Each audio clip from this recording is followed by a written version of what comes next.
नमस्कार. कधी विचार केलाय की भारताच्या अर्थव्यवस्थेचं खरं इंजिन कोण चालवतं? ते आहेत देशाच्या कानाकोपऱ्यातले लाखो छोटे छोटे व्यवसाय. आज आपण या छोट्या दिग्गजांबद्दल बोलणार आहोत. त्यांची ताकद आणि त्यांच्या वाढीचा मार्ग सोपा करण्यासाठी जे मोठे बदल होत आहेत त्याबद्दल जाणून घेणार आहोत. तर आज आपण काय काय पाहणार आहोत. सगळ्यात आधी हे उद्योग इतके महत्त्वाचे का आहेत, मग त्यांना कोणत्या अडचणी येतात, त्या अडचणींवर काय उपाय शोधला जातोय आणि मग पुढे काय, भविष्याचा रोडमॅप काय आहे. चला तर मग सुरू करूया. चला तर मग आपला पहिला मुद्दा भारताचा आर्थिक कणा. आता कुठल्याही योजनेबद्दल बोलायच्या आधी हे समजून घेणं महत्वाचं आहे की आपण ज्यांच्याबद्दल बोलतोय ते देशासाठी किती महत्वाचे आहेत. काही आकडे पाहूयात म्हणजे लगेच लक्षात येईल. पहिलाच आकडा बघा, 32 कोटी. विचार करा, 32 कोटी लोकांना रोजगार, म्हणजे देशातली कितीतरी घरं या छोट्या उद्योगांमुळे चालतात. हा फक्त एक नंबर नाहीये, हे आपल्या देशाचं खरं मनुष्यबळ आहे. आणि थांबा, गोष्ट फक्त नोकऱ्यांची नाहीये. देशाच्या एकूण अर्थव्यवस्थेत म्हणजे GDP मध्ये यांचं योगदान आहे तब्बल 30%. हे किती मोठं आहे हे सांगायचं झालं तर जवळपास आपलं शेती क्षेत्र आणि मोठे कारखाने यांचं मिळून जेवढं योगदान आहे त्याच्या जवळ जाणारा हा आकडा आहे. आता विचार करा यांचा इकॉनॉमीवर किती मोठा प्रभाव असेल. आणि आता ही पुढची गोष्ट बघा, हे तर आणखीनच महत्वाचं आहे. आपल्या देशात ज्या काही वस्तू बनतायत त्यातल्या जवळपास निम्म्या म्हणजे 45% वस्तू याच छोट्या उद्योगांमध्ये तयार होतात. आपण मेक इन इंडिया म्हणतो ना, तर त्याचा खरा पाया हेच उद्योग आहेत. हेच खरी आपली इंडस्ट्रियल ताकद आहे. ठीक आहे, तर आता हे तर आपल्याला कळलं की हे MSMEs किती महत्वाचे आहेत. पण मग सगळं आलबेल आहे का? नाही. खरी अडचण कुठे आहे तीच आता आपण पाहणार आहोत, एका गुंतागुंतीच्या जाळ्यात. कसं झालं की मदत करायला गेलेल्या योजनाच एक मोठी अडचण बनून बसल्या. ही अडचण नेमकी आहे तरी काय? तर हे बघा, 18 पेक्षा जास्त योजना, प्रत्येक योजनेसाठी एक वेगळी वेबसाईट किंवा पोर्टल. आणि गंमत म्हणजे बऱ्याच योजनांचा उद्देशही सारखाच. आता विचार करा, एका छोट्या उद्योजकाने काय करायचं? मदत मिळण्याऐवजी तो या चक्रव्यूहातच अडकून पडतो. आणि हा गोंधळ किती महागात पडतोय हे नीती आयोगाने सांगितलंय. त्यांच्या मते या सगळ्या विखुरलेल्या योजनांमुळे त्यांची परिणामकारकता तब्बल 20% कमी होते. म्हणजे सोप्या भाषेत आपण जे 100 रुपये खर्च करतोय त्यातले 20 रुपये अक्षरशः वाया जात आहेत. ही फक्त गैरसोय नाही, हे आपल्या देशाचं नुकसान आहे. बरं, पण या सगळ्या गोंधळाचा सगळ्यात जास्त त्रास कोणाला होतो? तर तो होतो या 95% मायक्रो म्हणजे अगदी छोट्या उद्योगांना. हे बघा, हे असे उद्योग आहेत ज्यांच्याकडे न जास्त माणसं असतात, ना वेळ, ना ही सगळी सरकारी किचकट प्रक्रिया समजून घ्यायची ताकद, आणि सगळ्यात जास्त फटका त्यांनाच बसतो.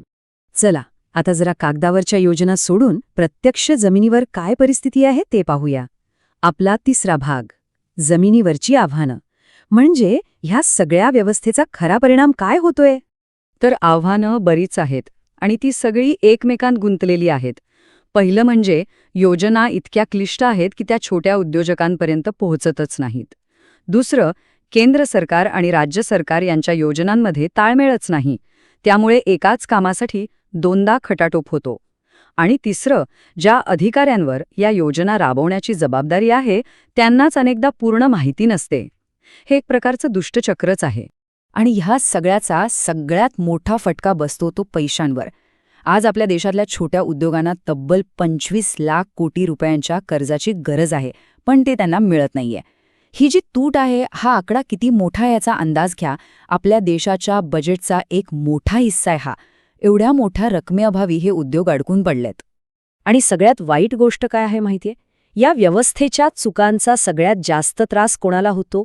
तर जे ग्रामीण भागात व्यवसाय करतायत त्यांना, ज्या महिला उद्योजक आहेत त्यांना, आणि ज्यांच्या घरात याआधी कोणीच व्यवसाय केला नाही अशा पहिल्या पिढीच्या उद्योजकांना. त्यांची उमेद, त्यांची स्वप्न या सगळ्या गुंतागुंतीत कुठेतरी हरवून जातात. बरं, आत्तापर्यंत आपण फक्त समस्यांबद्दल बोललो, पण यावर काही तोडगा आहे का? हो, नक्कीच आहे. आणि इथूनच आपली ही चर्चा एका सकारात्मक दिशेने जाते. आपला चौथा भाग आहे एक सोपा मार्ग तयार करणं. चला पाहूया टेक्नॉलॉजीच्या मदतीने हे जाळं कसं तोडलं जातंय. या सगळ्या बदलाच्या मुळाशी आहे एक खरा गेम चेंजर, आणि तो म्हणजे उद्यम नोंदणी पोर्टल. विचार करा, आधी जिथे 100 दरवाजे होते आणि कुठल्या दाराने आत जायचं हेच कळत नव्हतं, तिथे आता सरकारने सगळ्यांसाठी एकच मोठा दरवाजा उघडलाय. आणि हा बदल किती मोठा आहे हे आपल्याला इथे स्पष्ट दिसते.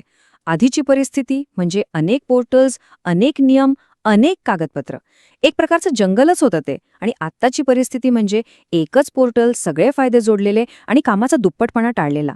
म्हणजे आता एका सरळसोट हायवेवरचा प्रवास सुरू झालाय. साहजिकच यामुळे वेळ वाचतोय, पैसा वाचतोय. आणि हे सगळं फक्त बोलण्यापुरतं नाहीये, याचे परिणाम दिसायला लागले आहेत. आकडे बघा, 7,40,00,000पेक्षा जास्त उद्योगांनी आता एकाच पोर्टलला रजिस्ट्रेशन केलंय. 4.5 कोटी रुपयांचं कर्जवाटप सोपं झालंय.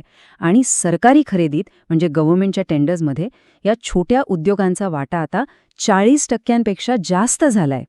हे आहेत या बदलाचे ठोस पुरावे. ठीक आहे, तर आता आपण आपल्या चर्चेच्या शेवटच्या आणि सगळ्यात महत्त्वाच्या भागाकडे वळूया, भविष्याची ब्लूप्रिंट. म्हणजे आत्तापर्यंत जे यश मिळालं त्याच्या पुढे जाऊन आता पुढची दिशा काय असणार आहे. तर नीती आयोगाने पुढे काय करायचं यासाठी एक पंचसूत्री म्हणजे 5 पॉइंट प्लॅन दिला आहे. पहिला मुद्दा, सगळ्या गोष्टींसाठी एकच डिजिटल सिस्टम बनवायची. दुसरा, जो पैसा खर्च होतोय त्याचा योग्य परिणाम मिळतोय की नाही यावर लक्ष ठेवायचं.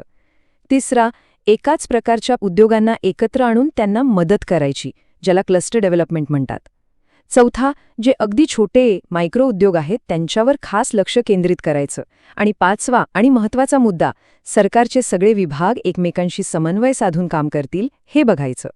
तर मग शेवटी एकच मोठा प्रश्न आपल्यासमोर उभा राहतो की फक्त एक डिजिटल प्लॅटफॉर्म, एक सिस्टम खरोखरच भारताच्या या 32 कोटी छोट्या मोठ्या उद्योजकांची खरी ताकद बाहेर आणू शकेल का? या प्रश्नाचं उत्तर सोपं नाही, कारण यातच भारताच्या भविष्याची एक प्रचंड मोठी संधी दडलेली आहे आणि तितकंच मोठं आव्हान सुद्धा.